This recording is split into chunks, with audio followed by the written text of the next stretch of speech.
with one victim having just their forearm extended to over 2.4 meters and another who was left stretched to 12.5 meters in height.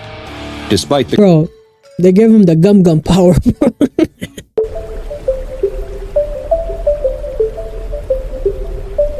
Alright, this one is suggested to me by Arthur8091.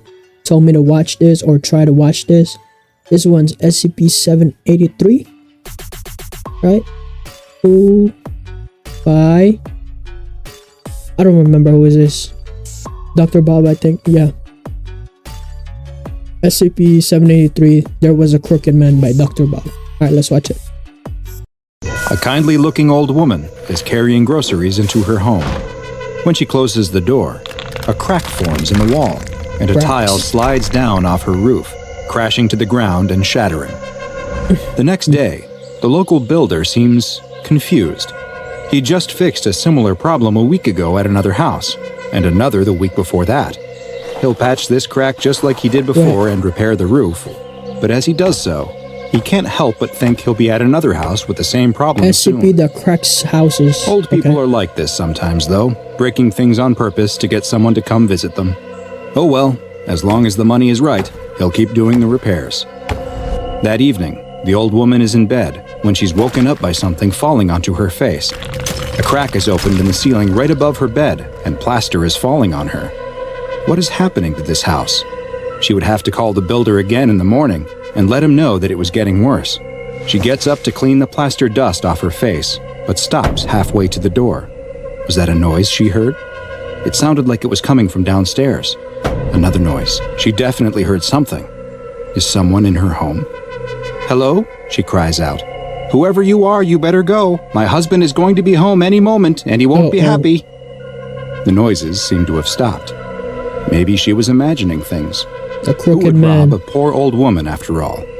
She didn't have I don't anything know, worth there's taking. a lot of She still needs to wash the evil plaster off people her that would face, do though. that. She listens for a moment, and when she doesn't hear anything else, she opens the bedroom door and screams.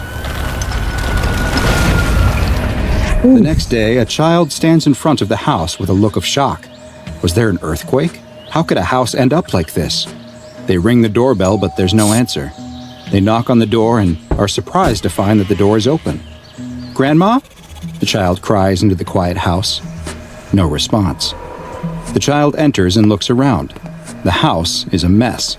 Chunks of plaster have fallen off the walls and ceiling. Shelves have fallen over, spilling their contents. And there's broken glass from shattered light bulbs everywhere. The boy looks up the stairs and can see that his grandmother's bedroom door is open and the light is on. Grandma, are you up there? Still no response. The child nervously starts up the stairs, gripping the railing tight. They quietly make their way to the bedroom and step into the sliver of light coming from the cracked door. The child pushes the door open to find their grandmother on the floor. Only it isn't their grandmother. Whatever this is looks like their grandmother, but like she has been stretched and twisted, her body bent at angles where no joints exist. The child is paralyzed with fear, unable to do anything. I bet it is. But the nightmare isn't over yet, because their grandmother is still alive. Sadly, reports like these are all too common in this small town that is plagued by attacks from SCP-783, also known as the Crooked Man. The Crooked Man. SCP-783 is an extremely dangerous anomalous creature that is currently plaguing the population of Tembe, a small rural village in Oxfordshire, England. Every 12 years during the fall and winter months, SCP-783 will engage in a period of hostile behavior that lasts for roughly 70 days, during which time it will target and attack people who are indoors and alone after sunset. Those targeted by SCP-783 will find that the building they are in rapidly deteriorates, causing damage and creating structural integrity issues. These often appear as cracks on the outside of the building that lead to the buildings taking on a crooked appearance. Unfortunately, while the SCP Foundation is aware of both the location and the periods within which SCP-783 operates, it has so far been unable to prevent any attacks. Additionally, the Foundation has yet to be able to produce either an image or even a physical description of SCP-783 due to the effect it has on recording equipment. Cameras set up to capture the anomaly produce only distorted or corrupted footage, leaving its appearance a mystery. Victims targeted by SCP-783 meet a fate that is, in many ways, worse than death. Their bodies will experience extreme deformations as their bones suffer dozens of fractures and are stretched and twisted in various unnatural directions. They are then healed by the rapid generation of cartilage and the growth of extra skin to cover the new elongated limbs, leaving the victims a malformed knot of gnarled extremities. Some of the cases are quite severe, with one victim having just their forearm extended to over 2.4 meters, and another who was left stretched to 12.5 meters in height. Despite the they gave him the gum power.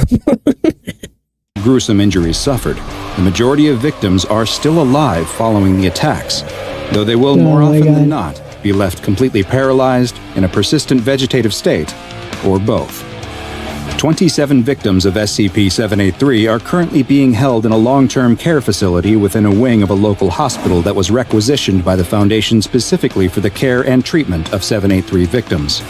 Like many of the anomalies that the SCP Foundation investigates and contains, many of the residents of Tembe appear to have some awareness of the Crooked Man, and the anomaly has become something of a local boogeyman. Researchers have even documented local school children singing a nursery rhyme that appears connected and may even explain the origins of the creature.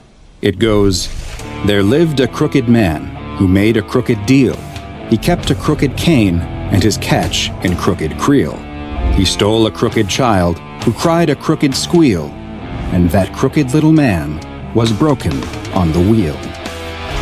A month before a recent SCP-783 period of activity was to begin, a Class D personnel, D-209, was sent to live in a Foundation-owned home in the village.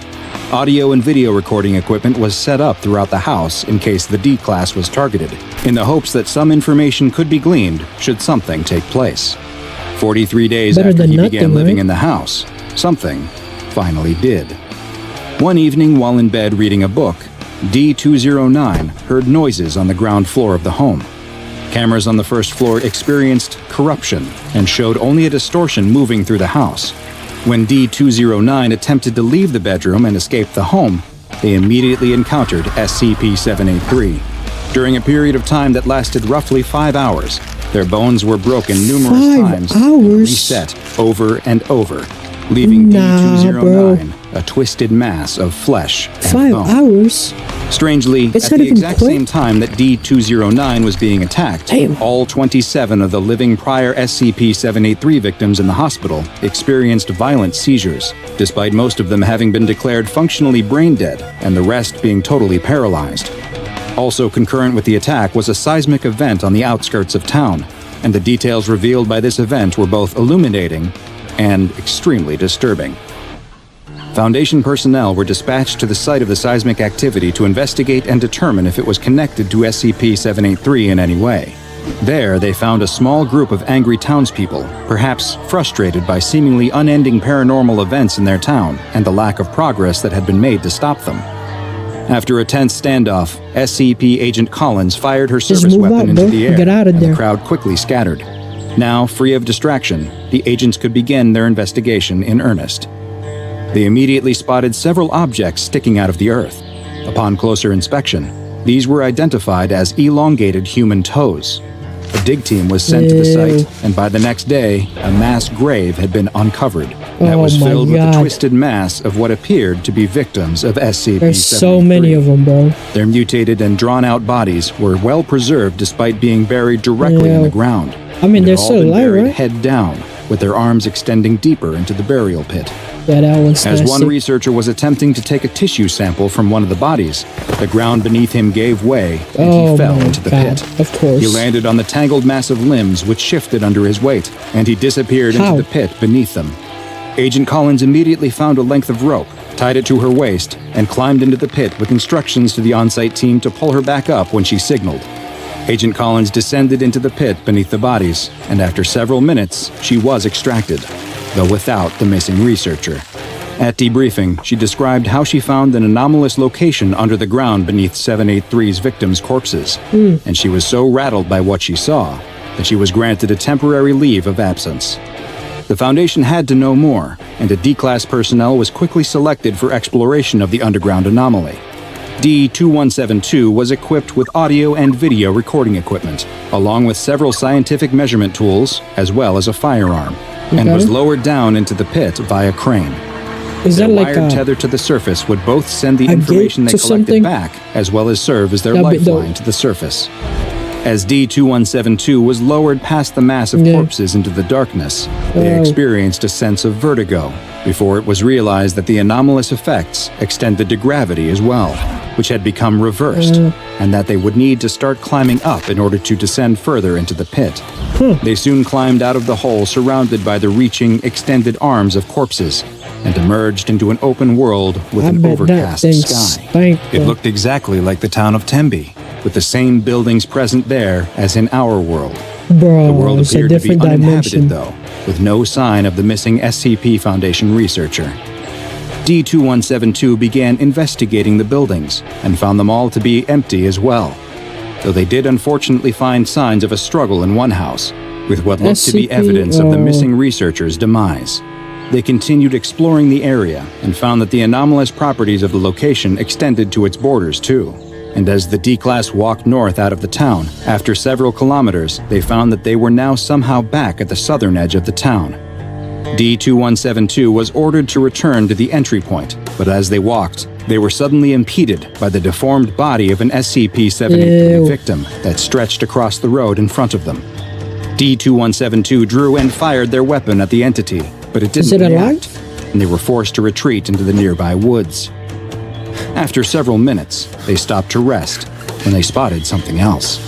In the distance, the D-Class saw what looked to be a giant white birch tree, and it was coming towards them. What is that, bro? As the living tree approached, Why did it you go became in there, clear bro? that it Why wasn't did a you? tree at all. What looked like branches were extended bony fingers that it was using to walk. Yeah, I know.